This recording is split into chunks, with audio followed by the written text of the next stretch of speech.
Live here. Live! But we don't have to necessarily know what that means. What's the someday of black? I don't there's know a that we reason want- this story happens now. Ladies and gentlemen, the movie writes itself.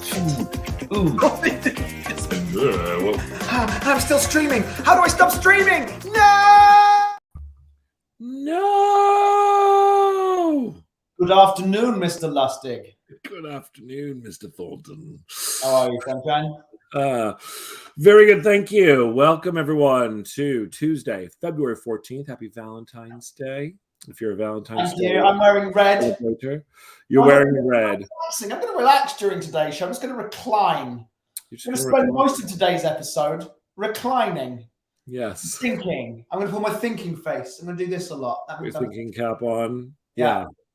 Well, we're back to Ben and Jake put our thinking caps on, and here we I are. wonder where that phrase comes from. Your thinking cap? Your thinking cap. I mean, I guess, is it like I would have a hat that helps me think? Don't know. Someone should look that up for us. Someone should look that up. Leave it in the comments. Leave it in the comments. Where does that? I mean, I could do it, but No, as we've already established, I'm in a reclining mood today. he's in a reclining mood today. Uh-oh. Someone you definitely need to leave in the comments. Where does the phrase "thinking cap" come from? Yeah. Let that sit with you for a moment. It's not like I'm going to put on my thinking shoes, or my thinking gloves, or my thinking sweater, or my thinking pants. Nick already got to it. Oh, what's it got? What have we got? What's he said? It is often said that thinking cap is an allusion to the official cap donned by a judge when the time came to deliver judgment or pass sentence. Interesting. There you go. Thanks, Nick. I still think, though, that I'm going to make it. Let me put on my thinking pants. Yes. Why not? Why not? Change it. Mix it up. It's 2023. It's 2023. Here we are. Still 2023. The state of the world. The state of the business. What should we talk about before? What should we talk about to waste time before? No, it's not wasting time. It's not wasting time. It's not. It's informative for our viewers. But what should we talk about today? It is. I've been thinking actually about a couple of things. I actually had the really great experience last night of going and talking at the LA Film School to one of their classes. And every time you talk to aspiring people in the entertainment industry, whether it's writers or producers or anyone, they always have really interesting questions that definitely kind of make you think about like your own personal journey and where you come from and where you want to go and all of that. One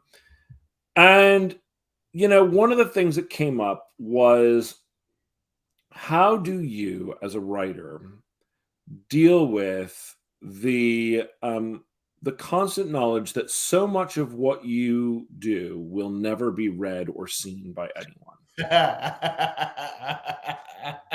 And look at that face, that lovable face. And it's, the reality is that as a screenwriter, that's the truth. That most of what you write will never be read by more than a handful of people. And why is that? Well, discuss why that is. Well, I mean, the first reason is that unlike novelists or even playwrights, most screenplays don't get published. Now, there is actually publication of screenplays that have been produced. In fact, it's, I think, part of our contract that they publish our screenplays.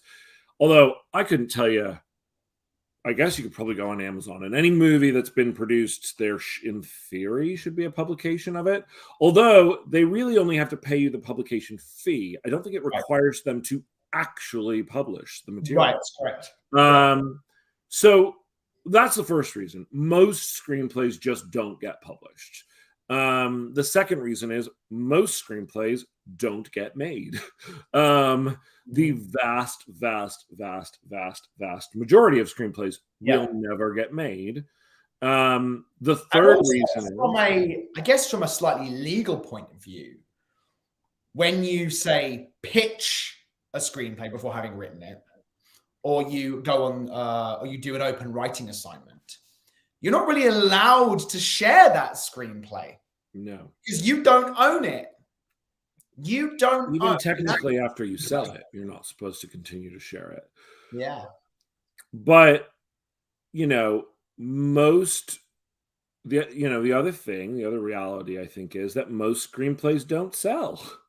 Yeah. So between most of your work not selling and then the stuff that does sell, most of it will never get made. And then the stuff that does get made, very unlikely will ever get published. The odds of anyone ever actually reading your work are very slim. Yeah. There are the people that work on the project that will read it. There are your friends and family. There are your trusted screenwriter friends that you want notes from, or your representation. There's potentially a competition or that you submit it to, but there really isn't like a forum out there.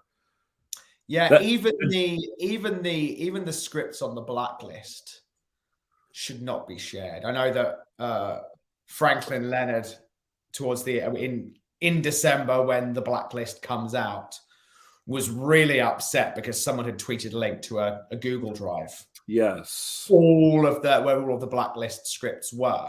I mean, here's the thing: screenwriters are kind of sharing those anyway.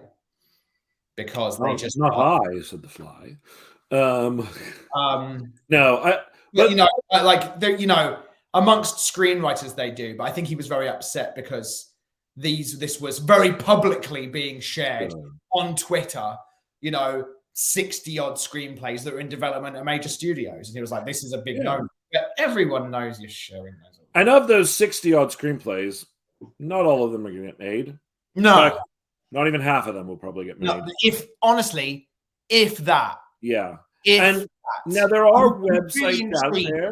Statistics of blacklist screenplays. How many scripts actually get made? I think it's very good for people to place on the blacklist. It does wonders for people's careers. But I mean, there several movies that have topped the blacklist that, I mean, I think probably most of them haven't been made. But I'd be intrigued with statistics. Yeah, that would be an interesting statistic to do. But I think, the question remains, which is, how do you deal with it? The truth is that you will spend, as you've watched us now spend, many hours crafting characters, stories, structure. You put together a world and lore. You then laboriously choose those words for the page, putting all of your time and energy and passion and creative flow into what ultimately becomes a document that no one will read. So what do? How do we continue? Because if you think about that, in any other profession, I mean, if you were an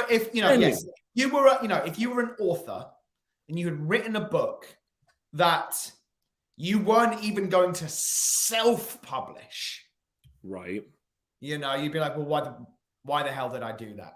I mean, look, sometimes hobbyists will do these things for their own personal, I did that. I wanted to write a book in my life. I wrote a book in my life now. And I think that's wonderful. But that's not what we're talking about. We're talking about professionally. This is your life's work. I mean one day... There probably are. I mean, I would say that there are games that go into development and are developed for a long period of time that never see the light of day. Video games. I know of several that were like, oh, this is being worked on, and then it never comes out. Because of reasons. Funding dries up, whatever. I'm sure there are numerous projects. I'm sure the the amount of R&D, of research and development funds that Apple has on products that were abandoned because they just didn't make muster. You know, right. I'm sure in technology it happens a lot. So I wouldn't say that it's the only profession where that happens. I suspect it happens a lot of the time in lots of different things. If I said only, I think I meant one of the only. Sure. Because most professions aren't that way. Most professions, if your passion is whether it be medicine or law or business or finance or education or whatever, the work that you do is experienced and appreciated by the work, by the people, not only that it's intended for, but, you know, you can have the fulfillment of seeing that work finished, you know, utilized in the way that it's intended to be utilized. You know, yes, I'm sure there's lots of types of creative things that never see anything. And that's what I mean. I think creative professions, in more than others, tend to have this kind of experience. But I would actually even say, if you were a professional painter, and I don't mean an aspiring painter, because it's not what I'm talking about. So let's be clear. Like, as an aspiring anything, you can't count on your work being seen. Right? Yeah. But if you were a professional painter or a professional musician, and most of what you either painted or recorded was never displayed to the public, it would be pretty disheartening, I think. It doesn't necessarily mean that it will all be successful or that it will or that it will, but it goes out into the world. Sure. You know, for better or for worse, it goes out into the world. You know, now, people who develop video games, I think there's, yes, you could say, yes, lots of things get developed. Video games are a very interesting thing because you'll work on one of those games for years and years and years. Yes. The odds of you working, I would guess, and I don't know any actual video game developers to test this on, but if you had a career in video game development that spanned 30 years, probably more of your projects get made than not. Because the number of games that go through massive development and then get dropped. I suspect so, but I genuinely don't know. I'd be really intrigued. In fact, one of my neighbors works for Bungie in Bungie's communications department. I might ask him if they have had how many games in development actually get because of course they cost a lot of money to develop. Yes. And of course, it would never be the intention of going down the road on a certain project. And then, I mean, here's the other thing that we're talking about the Horsemen of the Apocalypse, because I remember in like the early 2000s, big Xbox fan in the early 2000s used to buy Xbox magazine, and there was a really cool Horsemen of the Apocalypse game that was being tracked, and there was artwork coming out every month and screen grabs, and then it was announced, hey, this game's not coming out now. Right. I remember that really well. And so I'm sure it happens. Yeah. With you know what's interesting about something like that, that's different from what we do, is there's hundreds of people that work on those games. Absolutely. Guess what? All of them have read your work. Yeah. If you know, there's a movie that everybody famously knows now, Batgirl, that will never get released. I know. At least as of right now, it will never get released. And that's got to be really, really hard for all those people. And yet, at the very least, all the people that worked on that movie know and have read and have experienced the screenplay that writer wrote, or have watched or experienced parts of that movie. Right. What we do goes out to 20 people. Yeah. and then no one else ever sees it again. Potentially, yeah. And that's even if something sells. Yeah. You know, And so I think there's a different level of having to come to terms with this need for like inner satisfaction. That is really, really, really, really, really hard. People talk about writing just for the love of writing, and I struggle with that all the time, because as much as I do love writing, I also write for other reasons. I write because I want to see it made. I write because I want to have my writing affect people or have it bring them joy or laughter or sadness. I write because I want, to leave something behind in the world. All of those things. If I don't just write to have it in my head on my computer, that's not why I do it. Absolutely, yeah. Some people genuinely just love the practice of living in their imagination, and that's enough for them. But if that was it, then maybe I'd be okay with no one ever reading our work.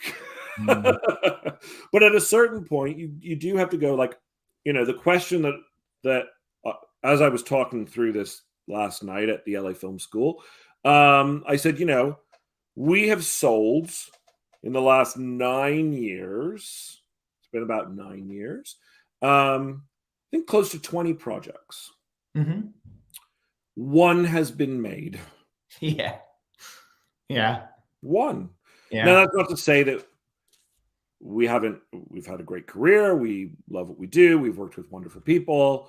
But, most of those scripts that we have written, even professionally, leave out all the ones that didn't sell or all the ideas that didn't go anywhere.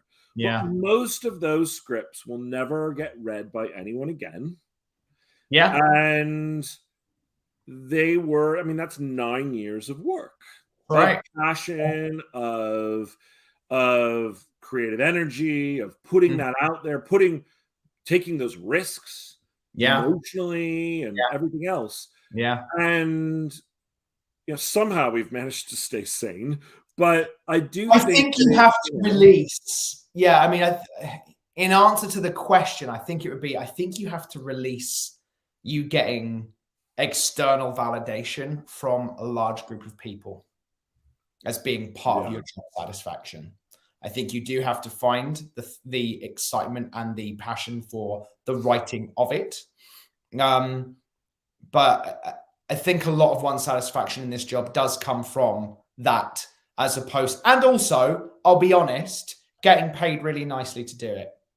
Yeah, I mean, look, money is always great. You get validation from that. Yeah, validation. Validation from a sale is wonderful because it means enough people liked it to buy it. Yeah. But,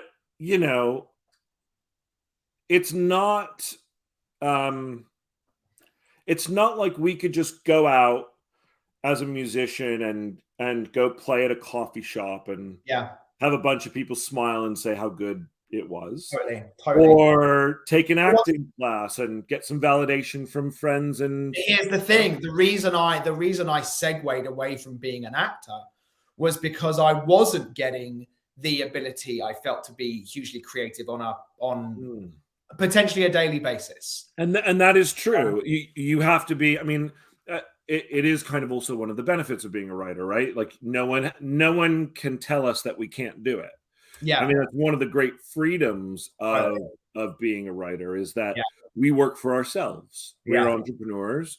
I don't have a boss telling me that I'm not allowed to write today. It doesn't exist, and that's absolutely fantastic. But it also just means it comes with everything else that I just talked about. Completely, absolutely. So it's interesting to kind of go, like, is there a method? Is there a technique? Is there something that people do to deal with that? And that's the question that I was asked. And I don't have a great answer for it. I don't either. I mean, again, I just think it's like, you know, as I was saying earlier, your validation isn't going to come from that daily thing of, you know, I think you have to find an inner validation. But isn't it like we've talked, and we were just talking about it earlier today on a phone call, about how so much of our career isn't even the writing part. I know. And how the day-to-day of being a screenwriter professionally is maybe 25% actually putting fingers to keys. Is that, you know? I like to be, I'm going to keep it at 25%. Fine. Just to make myself feel good. Yeah. But 25% being your wife can't hear anything. Can anyone else? I know, but other people can, because Jacob. So, yeah. I don't know. I can hear you just fine, by the way. Thanks. So I feel like, you know, when only 25% is the writing, right? Well, that means 75% isn't even that thing that you're talking about, well, you just have to find joy in that. Yeah, totally. That's not what it is. What is it? It's right. Pitches, it's discussing ideas. Yeah. And there's joy. I mean, look, there's joy that comes with that. I was just talking about, what was it, this morning, how excited I am about the 2 projects that we're currently working on right now. And then I feel, I get that kind of like giddy, like, ooh, I like that idea that we just came up with. Sure. And I think it's about finding enough in those small moments to sustain the passion. Yeah. Because, you know, when people ask me about, like, well, how do you get a career in screenwriting? Sometimes it's that broad. It really is about passion. That was the 3 P's: passion, patience, and persistence. And and you have to sustain that passion. Yes. You have to be. And it has to be almost, I mean, it's not almost, it has to be self-generated. It has to be self-generated. And you have to keep the persistence of you keep writing, even if no one is reading it. Yeah. And you keep writing and you keep writing and you keep writing. And, you know, the funny thing is, like, and it really is, like, this is another, I would say, unique aspect to screenwriting versus any other even art form. In any other art form, it is very rare, although I'm sure it happens sometimes, for someone to create a piece of art, and then, before it is ever shown to the public, 1,000 people change that piece of art. So there is, even when you have the blessed experience of having one of your screenplays go out into the world where everyone can see and watch it, it's not yours anymore. So from the moment you sell it to the moment it's released, it has been touched and picked over and painted over and sung over and every other thing you can think of for months and months and months and months on end, until the final product comes out. And how many people will go back and read that original script? Totally. No one. Not really anyone. No one. And even if the script was nominated for an award, it wouldn't be the original one. It would be the one that got picked over all those times. Absolutely right. You know, it's really interesting, isn't it? Like, you know, we're about to have the Oscars, and, you know, I would be really intrigued to know if the awards for, you know, best screenplay this year, how many of those were worked on by other people? I'm sure a lot. I mean, maybe I know it happens a little less. Maybe the indie ones, or if there's writer-directors in there. I honestly don't know who's nominated. You know, but like Top Gun Maverick, we know. I mean, I don't. There's so many credited writers on that. So many credited writers, and there are a bunch of people who Jacob's writing to us. We'll talk about that in a moment. So many uncredited writers on Top Gun, and that's nominated for best movie. You know, and that all these people who may have work still in the movie, but whose work didn't qualify for credit.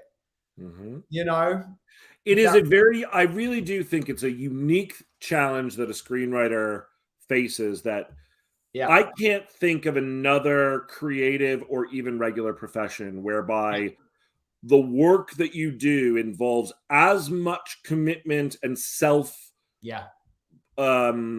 like putting yourself out there in such a vulnerable way, only to then have no one else ever experience that. It's fascinating, and also it is part of the job. It's part of the job. And it was, another question that was asked of me last night was, have you ever been fired? And the reality is, the answer is yes. And the other answer that I told these students was, everyone in Hollywood probably gets fired. Everyone gets fired. And if you don't like getting fired, don't be a screenwriter. Everyone gets fired. And being fired in Hollywood is usually more along the lines of being replaced or not having your next step activated. It's not indicative of your talent. Yes. No, I mean, for example, we were replaced on our very first screenplay sale by 2 writers who themselves were replaced on an enormous movie and who now have a huge television. I mean, that was in the press. It was J.D. Payne and Patrick McKay. They wrote the next draft of Winter's Night. It was announced when it happened. We found out in the trades, if you remember. Totally, I do. Nobody told us that we had been fired. We read about it. And that's another thing that you should know as a screenwriter, is that nobody even might not tell you what's going on. And all of a sudden, we get a Deadline article. It pops up. It's Winter's Night. Oh, my God. Oh, wait. We were replaced. And it's by these guys, J.D. Payne and Patrick McKay, who, by the way, are wonderful guys. And we had a great relationship with them. We did. And they've gone on to now be the showrunners of Lord of the Rings. And that's wonderful for them. Yeah. But, I remember actually being very, very butthurt about that. Very upset. About being fired off.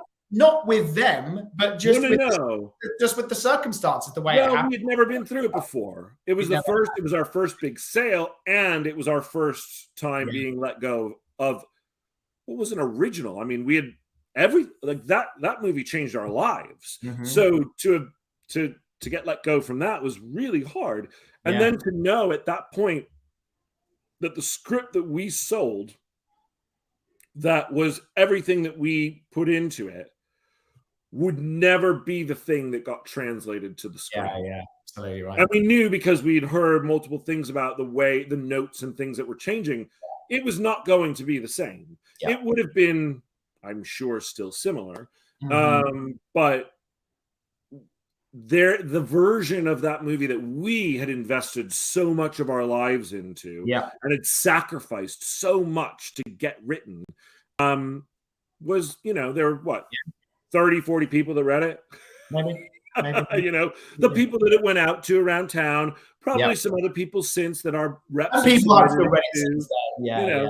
But it's certainly never going to get published anywhere. Certainly. Actually, these comments, Jacob. Hello, Jacob. Good to see you, dude. The hardest part of screenwriting is lack of continued direct validation. Agreed. A very small amount of people see it and rarely obsess about it the way they do a good book. Absolutely right. And yes, Jacob says, "What, you're going to calling this movie HellFire?" Yes, we are. So far, it's our working title. We didn't have one. Maybe Jacob didn't see the episode the other day, but Jacob, we showed the art that you created. Yes. Okay, on the show. We shared your amazing artwork with our audience. Out live on air. And we decided it's right here. Yeah, we decided that, it's a great title, and as a working title, fucking works. It works. So speaking of HellFire, let's jump in. That. Yeah. Writing. Because no one can tell us we can't. No one can tell us we can't. We can do this whenever we want to. Great, right. fantastic. So while Ben is opening that up, if you are watching us on Facebook, do go ahead and Thomas is saying Happy Valentine's Day. Happy Valentine's Day you too, Thomas. Thank you so much. Do go if you haven't subscribed to our channel on YouTube, please do. No matter where you are viewing this, that really helps us out. We've got a bunch more subscribers, so thank you so much. Yeah. Yes, you can also go and check out our Facebook page as well. I think the link is at the top of our channel page too, so you can go and check that out there. Occasionally there'll be other stuff going on there too. But here we are back in the outline for the script we are currently calling HellFire, which came from Jacob Burgos. Burgos. I think Jacob, I do hope I'm saying your last name right with a hard G. Anyway. Tell us if it's wrong. I'm going to just bring some people back up because we are in our 66th episode, which is amazing. But the other day we had a comment of, oh my gosh, you're scripting already. And I think a lot of people do jump in and out of these episodes, which is totally fine and wonderful. So just to kind of bring everyone up to date on our journey here, we started 66 episodes with no idea whatsoever, had no idea what we were going to write on this show, but it was going to be fun. It was going to be an experiment. And since then, we came up with an idea that has now been tentatively titled HellFire. And we went through the process that we've normally done by kind of watching movies that were similar, diving into those, kind of cracking a broad story, some other characters, some other plot lines. And when we felt comfortable enough that we knew the broad structure of the movie that we wanted to tell, we started to do an outline. As we've learned from some of our interviews, go back and watch those. They're great.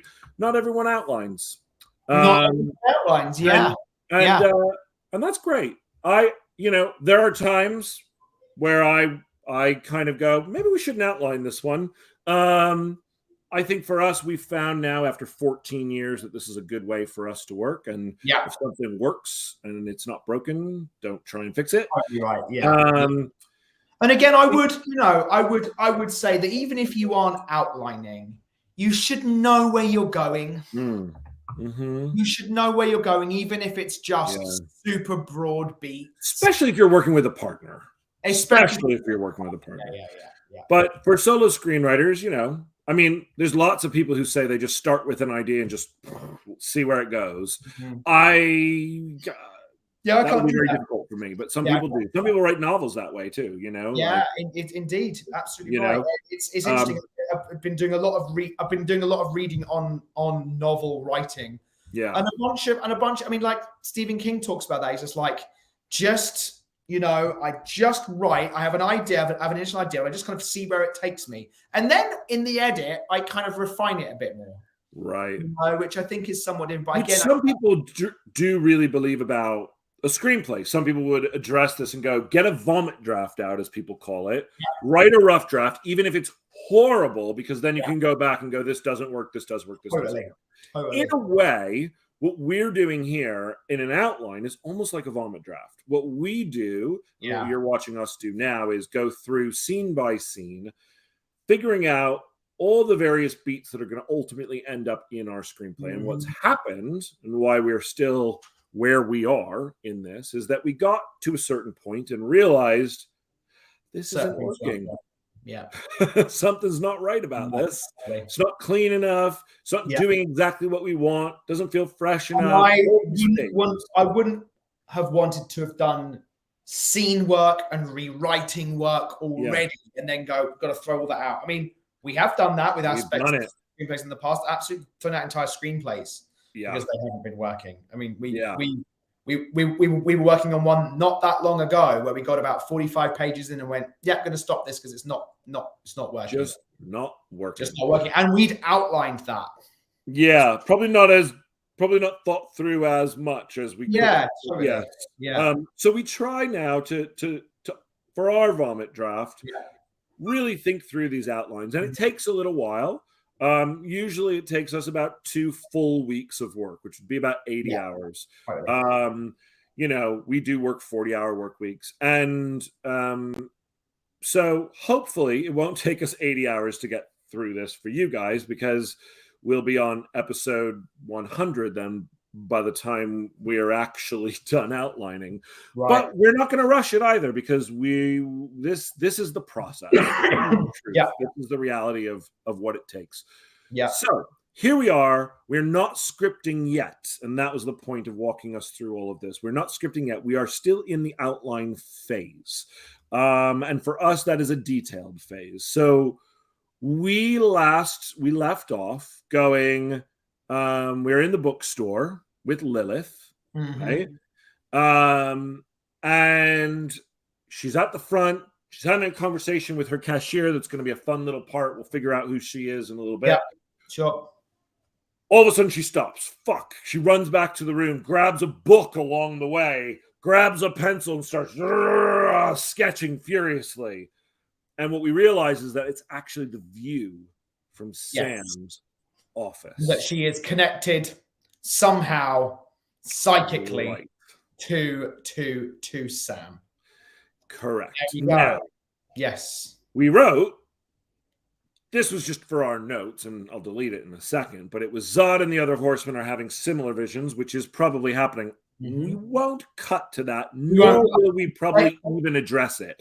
I don't think we will either. Yes. I think it'll just be assumed when they show up at her apartment, or actually when they show up in Portland. Totally. Or later on when it's like, we have to put this bag over your head. Why? Yes, that's where we'll get that. That's how we'll get that. For right now, we're not going to know that. In fact, we're not even going to fully know, interestingly enough, what is going on at all at this point. Absolutely right. Just to be clear, and part of this happens because we're only working on this for an hour a day, and I think that presents its own challenge. But let's talk about what the audience and the reader knows at this point, because we're about to enter into what I feel like is the next sequence. Yes. Right? So what they know about what? Any of it? Everything. Right. Like, what do I know? Sitting down and reading this script. What do I know? So I know I've started off the movie watching a prologue set in 1920s Chicago. I think we're still in Chicago. And there is a ceremony that we glean is about raising the Antichrist / the fourth horseman. That's right. Okay. All these acolytes are treating Lilith, Zod, and number 3 with great reverence, and we're going to see, and probably I can't remember how much we know about them at this particular moment. I'm scrolling very loosely through what you're talking about. Yeah. There's demonic energy.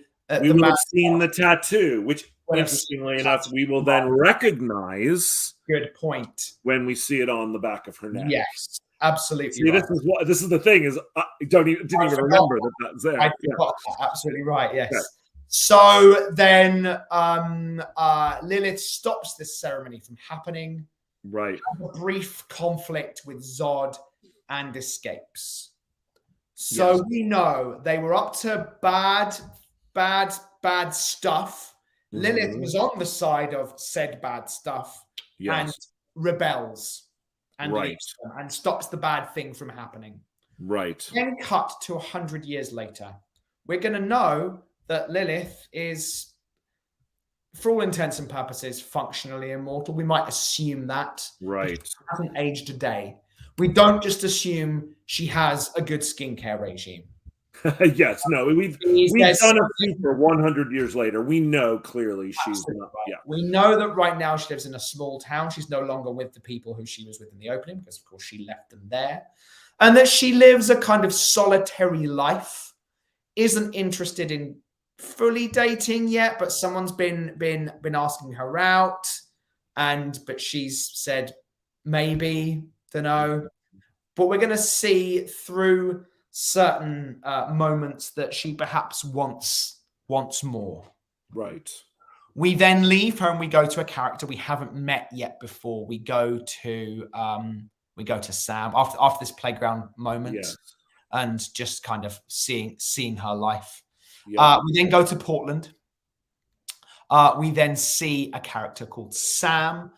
with her husband Larry in a therapist's office. We're going to see that their marriage is on the rocks because of her behavior, primarily driven by her behavior. It's contentious. We can see that he really wants to kind of make this happen, but perhaps she's not really fully invested in the relationship. We're then going to cut to her work. We're going to see that she is a fairly high up in this law firm, perhaps about to make partner, but we're going to see the fact that she does not make partner. And again, we're going, the audience is going, how is this linked to Stories of Demons? We don't know at this moment. We do not know who this person is. Right. But we're going to see this person has two young kids. And that even though she's not the greatest wife, she does love her kids. Yes. You know, not enough to want to save marriage at this moment.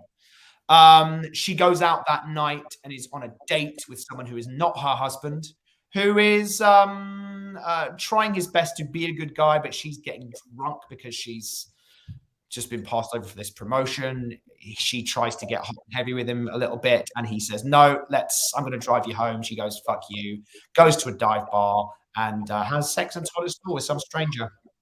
That night, she comes home and her husband is there ready to take the kids. And in fact, does take the kids. She goes to the house and has a bit of a meltdown, at which moment a shockwave of energy is going to emanate from her. At this moment, the audience is going to be going, oh, there's something paranormal / other going on with this person because this thing has just happened. And at the same time, approximately, we go back to our Lilith character and we see her blackout as well. So these two characters are linked somehow.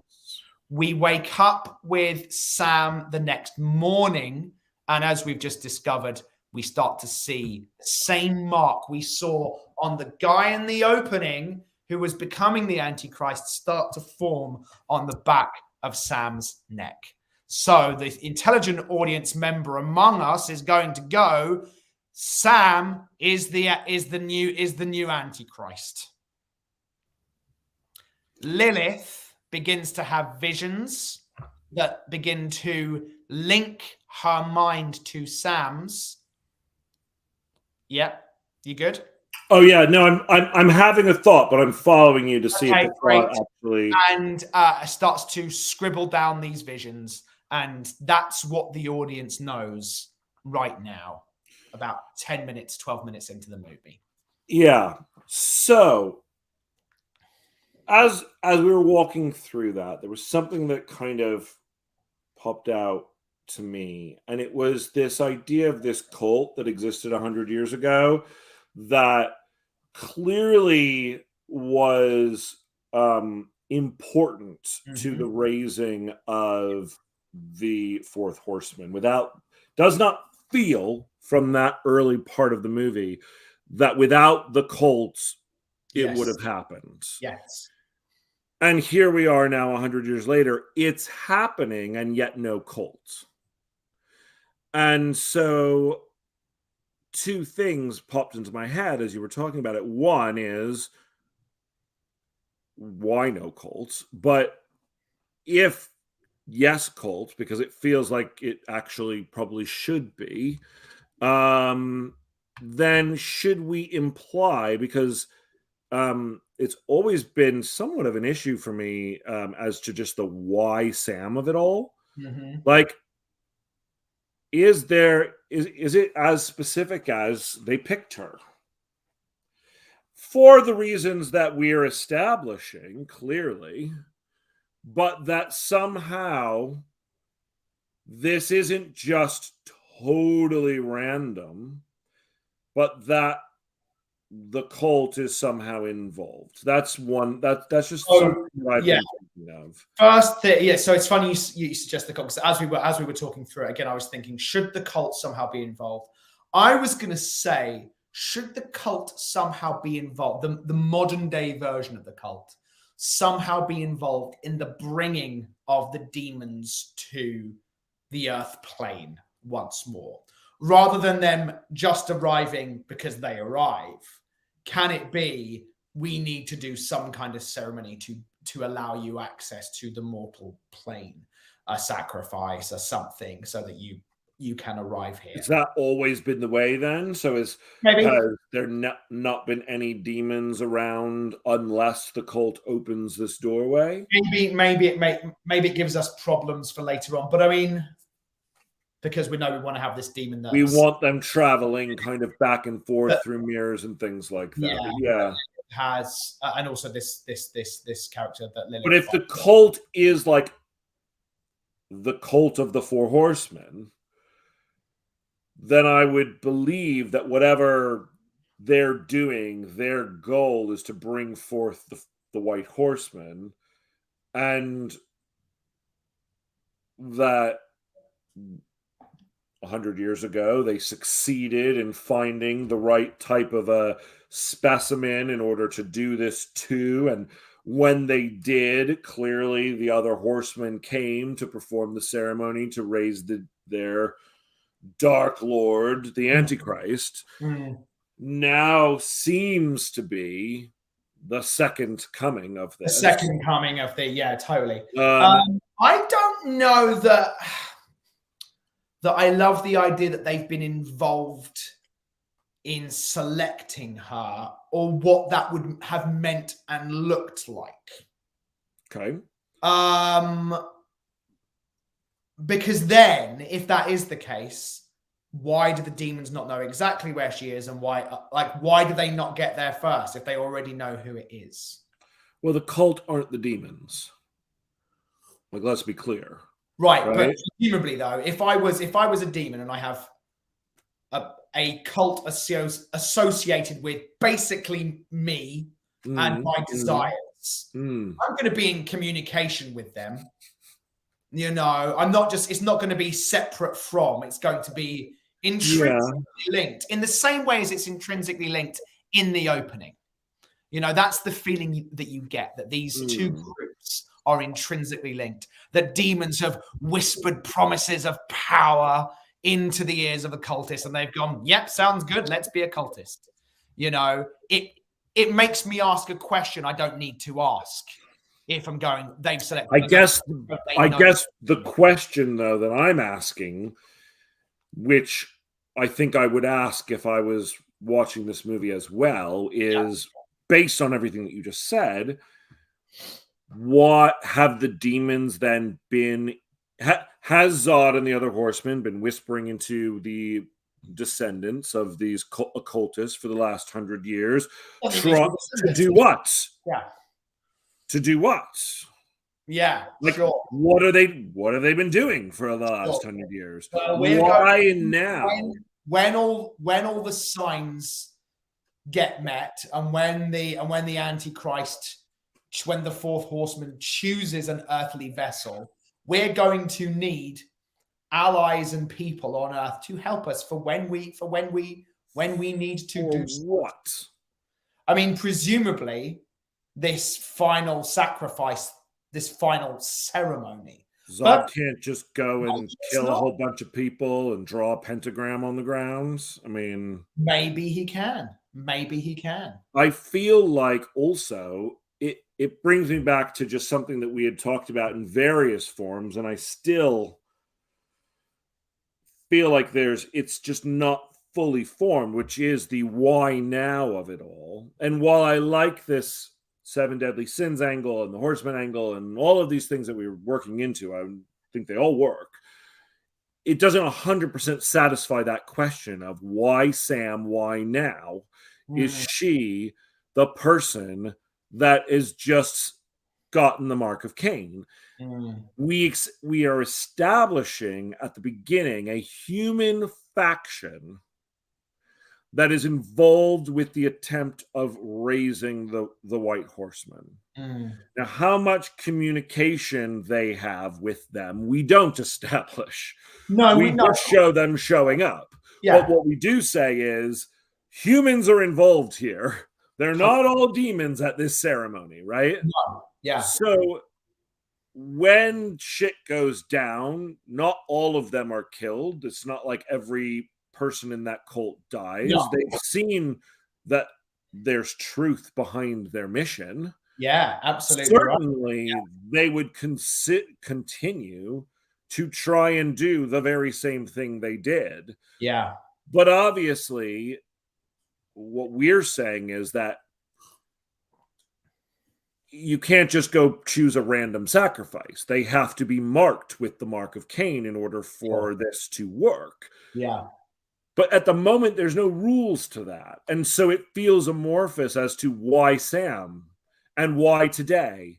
And if it's not the cult that has somehow been instrumental back then and today, and it's just totally random, well, why does Zod need this cult? I don't buy that then. I go, well, 100 years ago, when that person started to show the mark of Cain and he sent out the blast of energy, when why didn't Zod just show up and do it all himself? Why is there this cult even here?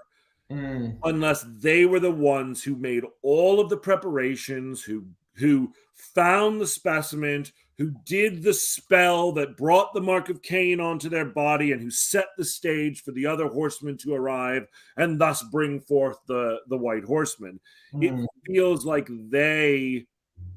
there's no need for them unless they are active in this. And I like what we have now. I really actually find that opening. I do too. You know? And also it answers a question for me. It answers the question of why her, if she's been chosen. If she is. So then it's fine. We can go down that road, but then the question needs to be answered. Why isn't Zod waiting on Sam's doorstep the minute the mark begins to show up on her body? Why don't they already have her? Well, let's track it back to 100 years before and what we've seen. But we haven't seen that much in the thing. We see the end of this, but let me track back to what we have seen, which is that Zod isn't the one bringing the guy to the ceremony. He and the other horsemen are getting out of a car and coming to this party as honored guests. Yeah. Everything has been arranged for them. So, tracking that for a moment, I would assume, based on that these occultists have been holding this man either hostage or he's one of them, probably hostage. Yes. They in your version, they selected him, found him, brought him here. Yes, and when the time was right, sent word for Zod and horsemen to come to do said ceremony. Zod had no reason to get the specimen then. Why would he have a reason to show up now with worry unlike he did then? And so that's leading me to an interesting possible scenario, which is the interference of Lilith is what brings Zod into the mix now.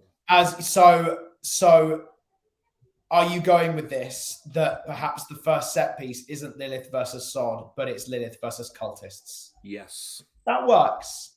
That works. I'm thinking that cultists, and we'll figure out that there's details to be worked out, which is how did they know Sam, da-da-da-da-da. Some of those details don't really matter, though. And some of them will. But the cultists have waited. They have been doing what our old demons used to do in the previous draft of the script. They have been trying to create the vessel. Yeah. And they've succeeded with Sam. She is the new vessel. They show up to kidnap her and bring her to their new 100 years later temple. And who fucking shows up? Lilith takes them out, fucking gets out of there, and then they commune with the dark side. Oh, that's interesting. So you think they actually get her? What? So you think that they actually get her? No.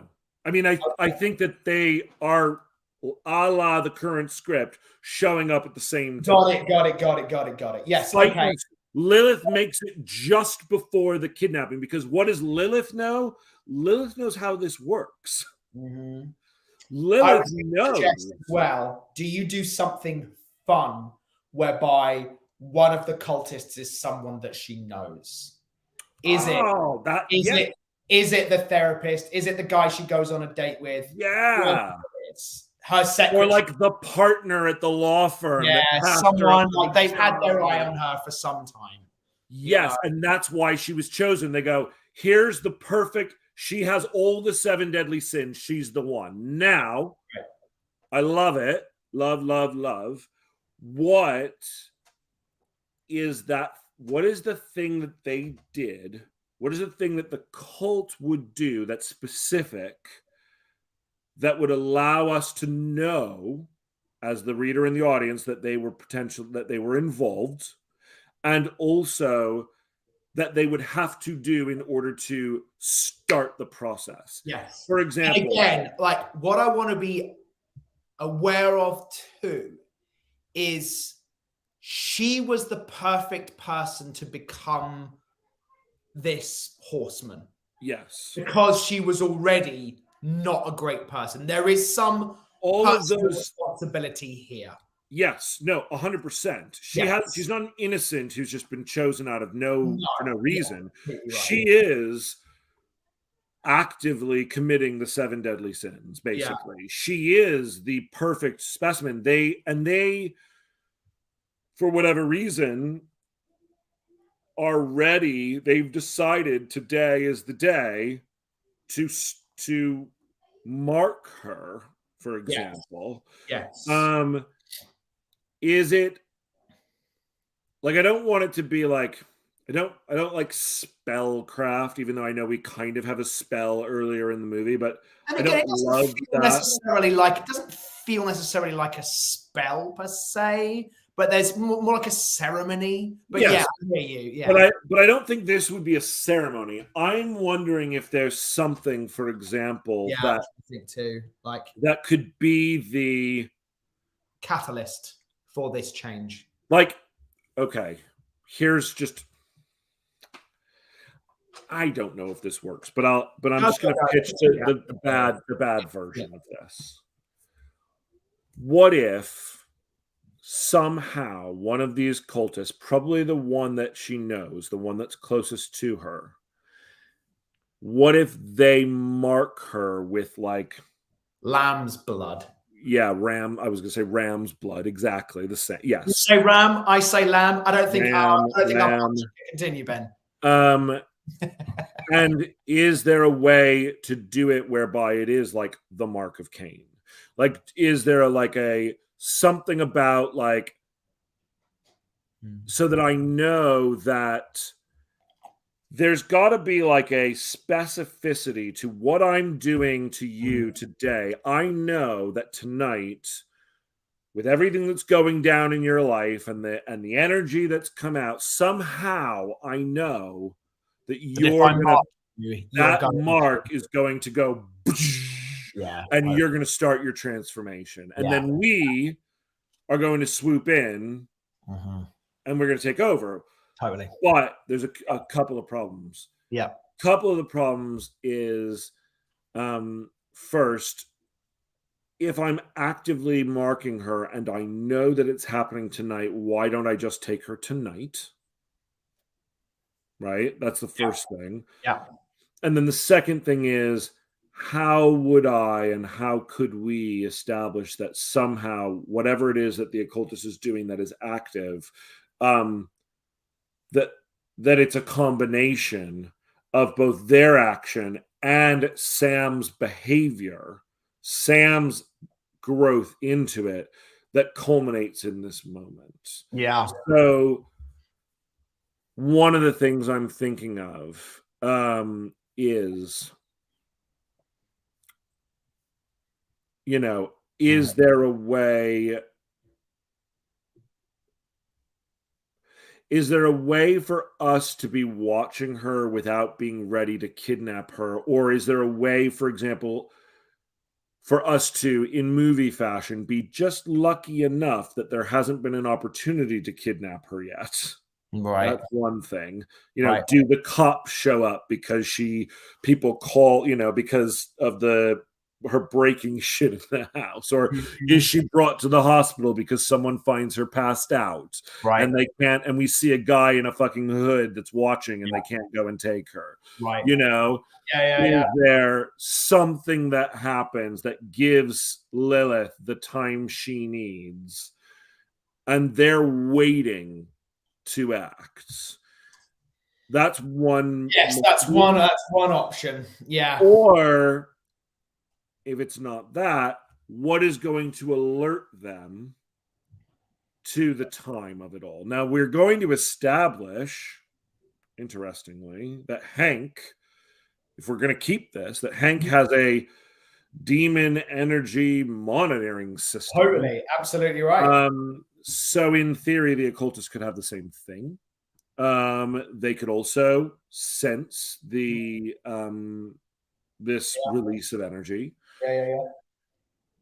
But I don't think it should be completely random. I think it should be we are actively trying to do these things.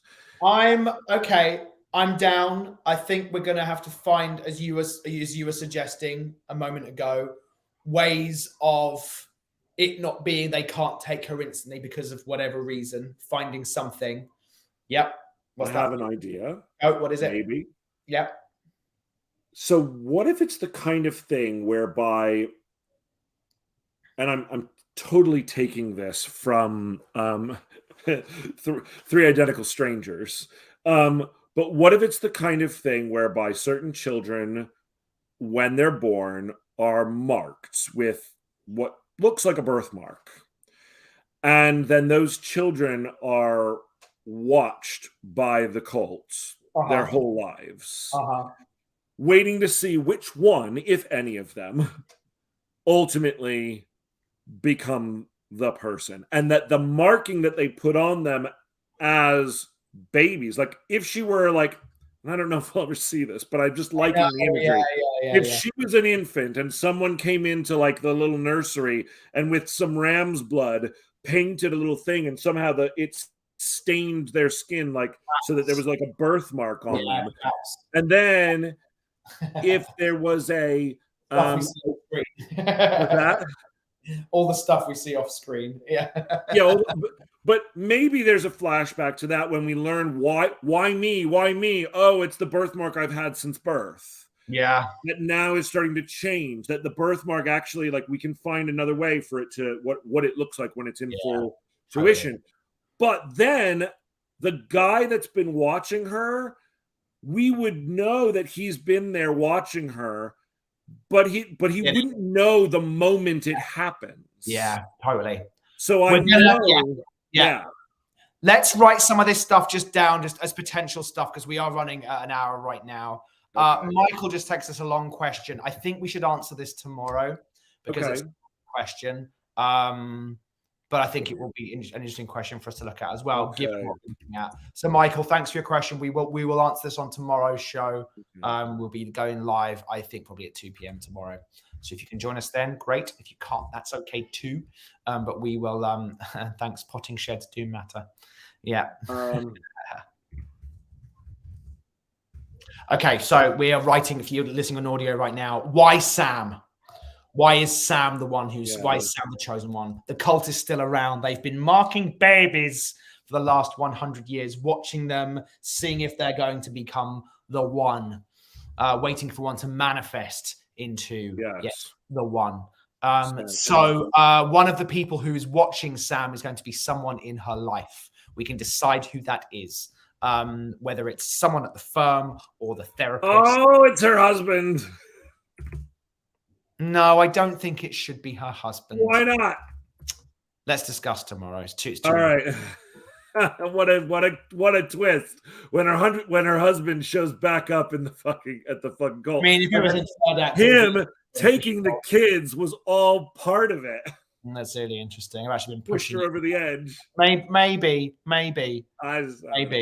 All right, everybody. All right, thanks for joining us, everyone.